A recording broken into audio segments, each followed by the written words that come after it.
unless you're emphasizing, again, his right for his heirship to the throne. He isn't just any firstborn. He is the firstborn, earmarking his lineage. You're earmarking his lineage of some province of providential right, in this case, to the throne of Edom. That's what's going on here. So, does that answer your question, Vicky?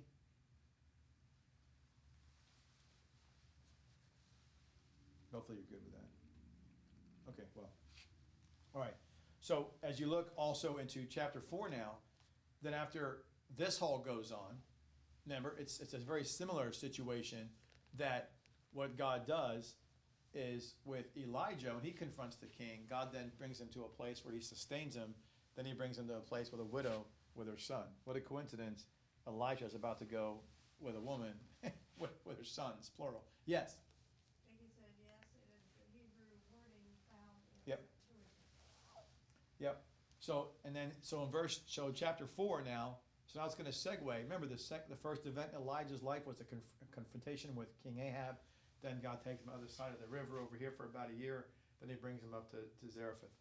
With Elisha, he already has a miracle. He already has a judgment. He confronts 3 kings. And now God brings him in verse 1 of chapter 4. And there cried a certain woman of the wives of the sons of the prophets unto Elisha, saying, Your servant, my husband, is dead. And you know that your servant did fear the Lord. And the creditor and the exactor is come to take on him my 2 sons to be bondsmen. So when Elisha goes to the widow, he's unrelated, doesn't know her at all. Elisha goes to widow, he knows, because her husband was, when he was tutoring as one of the prophets. So she's saying, my husband was one of your people you were mentoring, so you know he believed and loved God. And I got 2 kids. So now I'm a widow with 2 kids, not one. You see how everything's being increased in Elisha? You see this? Not 1, but 2. Not somebody he doesn't know, somebody he does know. You can see how Elisha is already being treated differently by God as a step above Elijah. Not 1 king, but 3. No beginning reference, but there is a beginning reference. He had a miracle and a judgment. Elijah had none of that before his first appearance. Then he goes to 1 woman, Elijah does. And between there, God's put aside for a year, being provided for. Elisha has no being provided for type of thing. He just goes right from the 3-king battle issue, boom, right to a woman who he knows, because she's the widow of a prophet he's been teaching, who has 2 kids, not 1 but 2. Yeah, yes. The widow in Zarephath probably was a pagan woman. You would think that's right. She probably was a pagan. You didn't know who she was. We don't know. We don't know who she was, but you know she believed afterwards. But here's the thing here in this story of Elisha, and in the first 7 verses of chapter 4, Elisha said unto her, in other words, she owes a debt. So it wasn't about, so she wasn't worried about the food. With Elijah's case, she was worried about feeding her son or he would die. And in this case, with Elisha and the widow and her 2 sons, not 1 but 2 sons, she's concerned with not the death, but their provision. Their home will be taken from them. She'll be homeless. They'll have nowhere to live. Not life, but where to live. Their abode is at threat, not their subsistence, which would in fact by default affect their subsistence, obviously. But the widow in Zarephath had her house. There wasn't a threat of losing her house. There was a threat of losing food. This woman here is in threat of losing both, her provision and her covering, her house. Because the exactor is going to take it, right? You take the house, you have no way of making a means to make money to make food, right? So here he says to her, he says in verse 2, Elisha said to her, What shall I do for you? Tell me. What have you in the house? And she said, Thy handmaid hath not anything in the house, save a pot of flask oil. Then he said, Go, borrow the vessels about all your neighbors, empty out the vessels, but not a few. And when thou art come in, thou shalt shut the door upon thee and upon the sons, and shut out and pour out into all those vessels that you see set aside that which is full.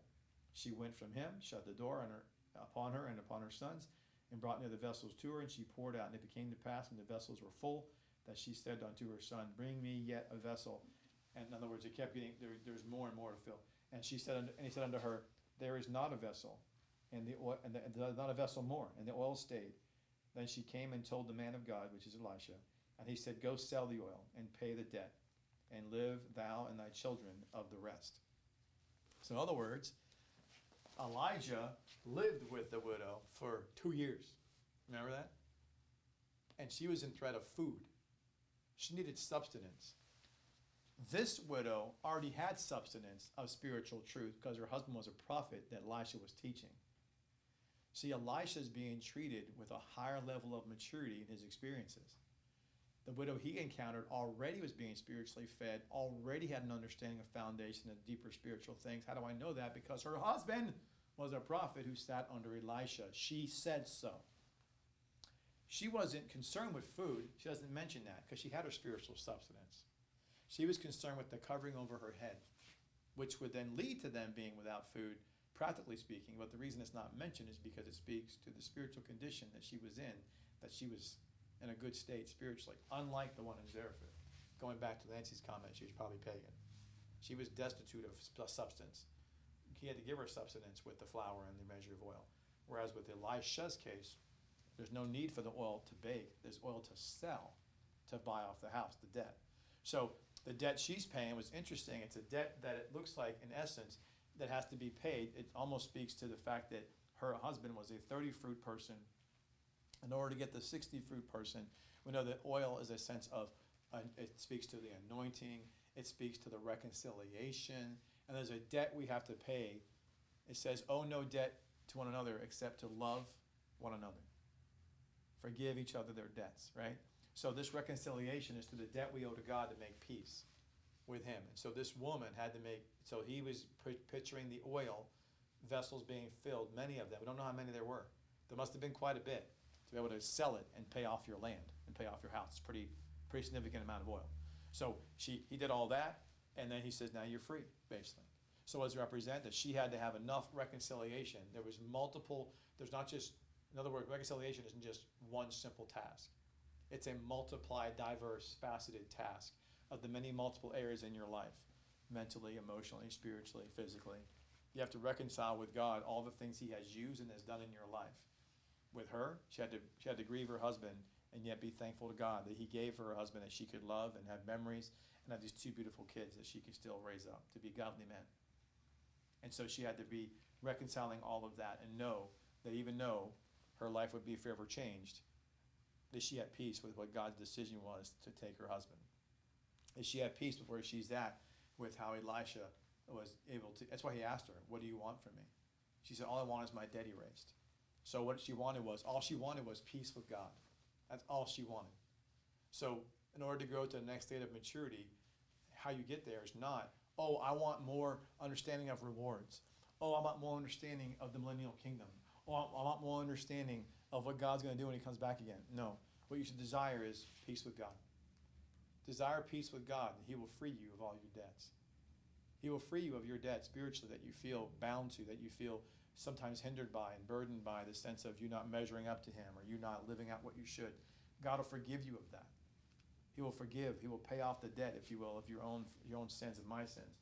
So this whole exchange, I believe, what Elijah did here and what Elisha does, two different things. Elisha is at a much higher level of what he's doing because he's at a higher level of maturity starting off than Elijah was. And you can see it with his interactions, what God has brought him through thus far. Hope you can see it because I see it clearly. And then, as we continue on a little bit, I'm not going to get too far into this next one because it's a really long story.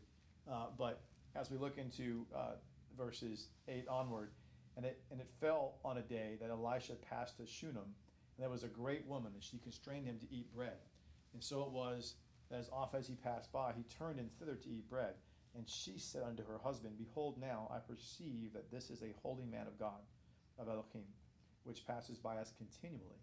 Let us make a little chamber, I pray you, which is an upper room, on the wall.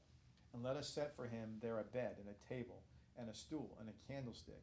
And it shall be when he comes to us, then he shall turn in thither. So what's that about? So they recognized that he was a person of upper room. He was a person of higher level of knowledge, and they wanted to glean whatever they could from him. They are the Old Testament type of the Mary and Martha and Lazarus household that always wanted to glean from Jesus time spent, which is why Lazarus was seen as a friend of Jesus, and so were Mary and Martha. So you have a definitive aspect here of these women, of this family, woman and her husband. But this woman, it says that she was, look what it says, a great woman. There was a great woman, which again, not just a woman, but a great woman. What is that supposed to speak to? And it means great as in depending on what your interpretation is, because the word great just means mega, or just means, vast. In what way? I think he's talking about spiritually. I think this woman was a very high, astutely mature spiritual person.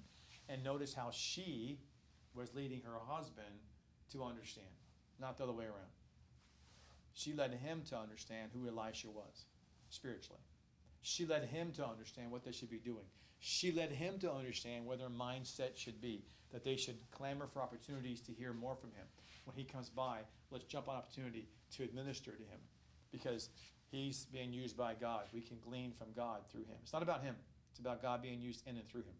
And so it's interesting how, again, Elisha is being seen not just from the outward manifestation as Elisha was. Elisha was seen as a hairy man, and he led the hairy coat and the leather belt. With Elisha, he's being described as a spiritual man inwardly. She knew. So the first description we get of Elisha by the boys was a condescension of his baldness, and that was met with quick, swift judgment. But by godly people, unlike with Elijah, those who understood about him being a godly man, they described him in a physical trait of being hairy, boisterous, and leather belt and all this kind of thing. Whereas with Elisha, he's described this way, as being a great man of faith, a great man of insight and spiritual depth. So one in which you want to be around. So you can tell his internal disposition changed his external disposition, and you can just see that they wanted to be around a man like this. And you can see God's hand in his life. So we're going to end with this. We're out. Right? Yes? Tracy said, what's the difference from a Shunammite and a Shulamite? Oh, yeah, I thought of that too. Oh. The Song of Solomon, I thought that too. Yeah, I haven't, that's a good question. I don't have the answer right offhand. Let me get you the answer next time we get back. I don't know. Right now, I gotta figure that out right now. I didn't vet that out. I don't know. The Shulamite and the Shunammite. Good question. It's like my mistake I made before when Nancy Harper, she called me out with the Amorite and the Ammonite. Remember that? I made that mistake of blurring the line. So yeah, I'll look that up. They're obviously different. So good point. Good comment. So we'll stop here. We'll reconvene on Friday. We'll continue the story on Elisha and how he's now taken that mantle. And you can see God's already doing much mightier things.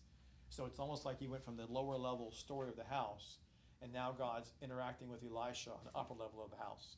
So every interaction Elisha has is more manifold, is more grand, is much more dynamic. Similar to Elijah, but much more dynamic than Elijah. You can just see it. Yes? And Tracy said to Nancy, yes, exactly. Yeah, exactly, yeah. Yeah, so you can see the dynamics in Elisha's life, from the circumstances to the situations, to the disposition, to his experiences, to the results. Everything is similar to Elijah so far, but it's much more at a higher level with Elisha from what he's experiencing, and he himself, the individual, is earmarkedly different in how he's being used by God. You can just see it. So let's end with that. We'll go back again on Friday, continue the story. So let's stop and pray. So Father, we thank you for this opportunity we have to gather with you. Thank you for the opportunity to, again, learn, grow, understand, and hear your voice, and then to understand your words. And you just continue to show us truth and exposit to us understanding of how we to be changed and be used by you.